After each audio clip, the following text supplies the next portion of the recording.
Ya, terima kasih. Silakan, Prof. Eh, Ibu-ibu, bapak-bapak, dan saudara-saudara yang saya hormati.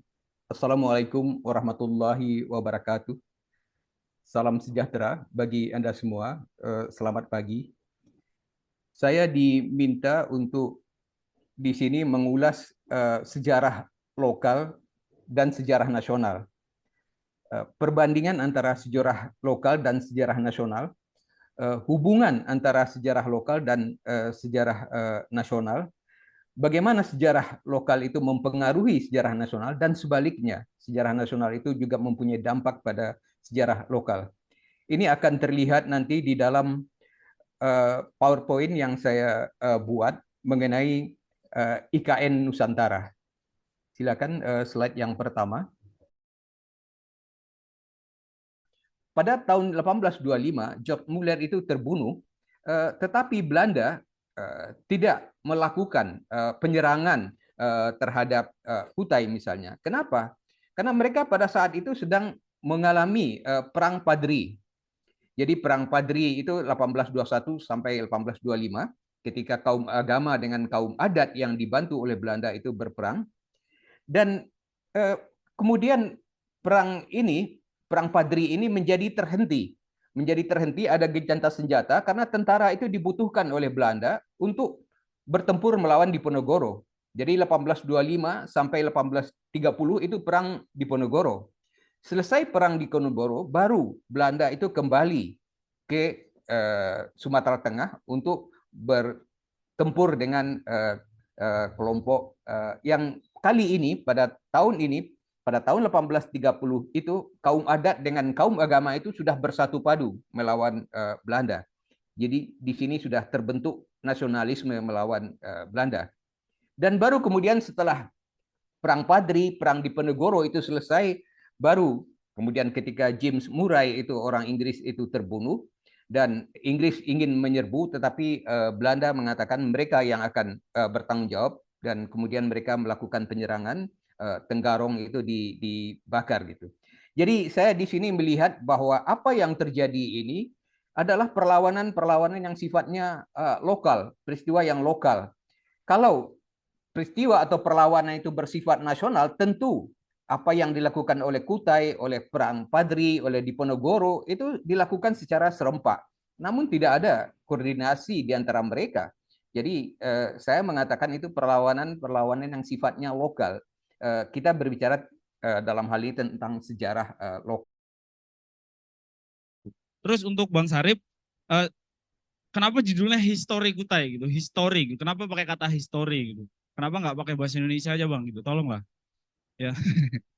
Ya, silakan, Pak. Ya, yang Baik. kedua, yang kedua seberapa banyak narasi baru? Karena kan kalau kita lihat Bang Sarip sejak awal sudah menulis juga tentang sejarah Kutai ya. Seberapa banyak narasi baru yang ada di buku ini gitu Bang? Karena saya belum baca, malas juga nanti aja gitu. Dibanding buku sebelumnya ya. Iya, dibanding buku.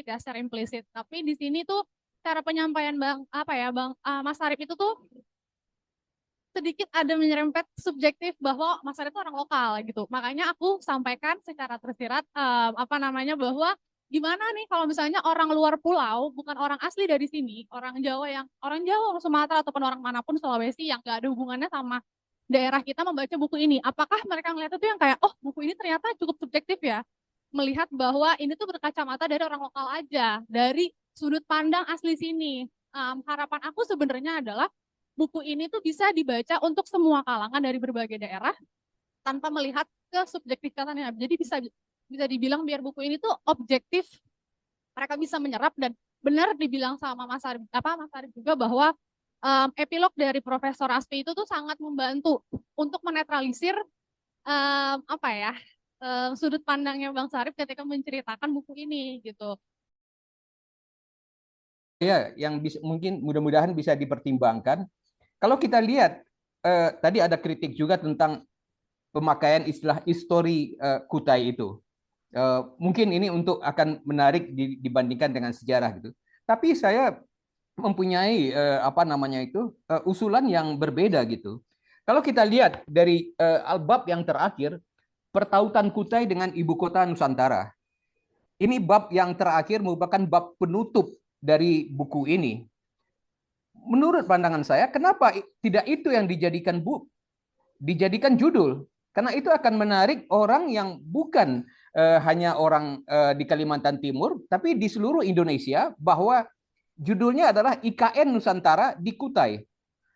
Jadi IKN Nusantara di Kutai, karena tesisnya ini kan adalah membuktikan atau memperlihatkan orang yang tidak tahu bahwa IKN Nusantara ini di Kutai.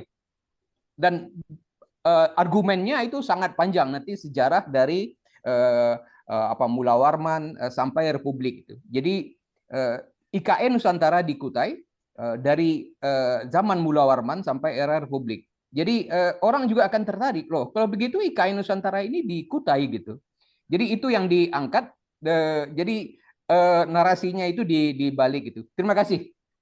Baik, terima kasih Pak Prof. Aswarman Adam, terima kasih atas waktunya. Gaya bahasa yang lebih netral. Karena contohnya Baik. misalnya tadi kayak ada siapa? Aduh, aku lupa.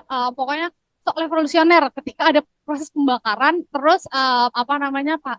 Ini Budi Pada. Nah, iya maksudnya kata-kata seperti itu kan berarti apa ya? Mungkin bisa difilter lagi kali ya untuk hal seperti itu. Apa namanya yang mungkin disampaikan lebih sentimen gitu. Oh. Tapi ya bisa. Itu kutipan sejarah. Kutipan sejarah. Baik.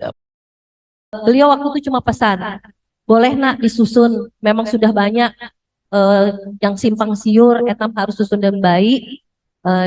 Terus saya izin, gimana tua kalau yang menulis namanya Mas Sarip, karena kan sejarah ini artinya beliau sudah banyak dapat informasi sejarah, tetapi mungkin dari sisi Kesultanan Kutai belum mendapat. Terus dibukalah ruang yang dukungan yang luar biasa dari tua-tua kami.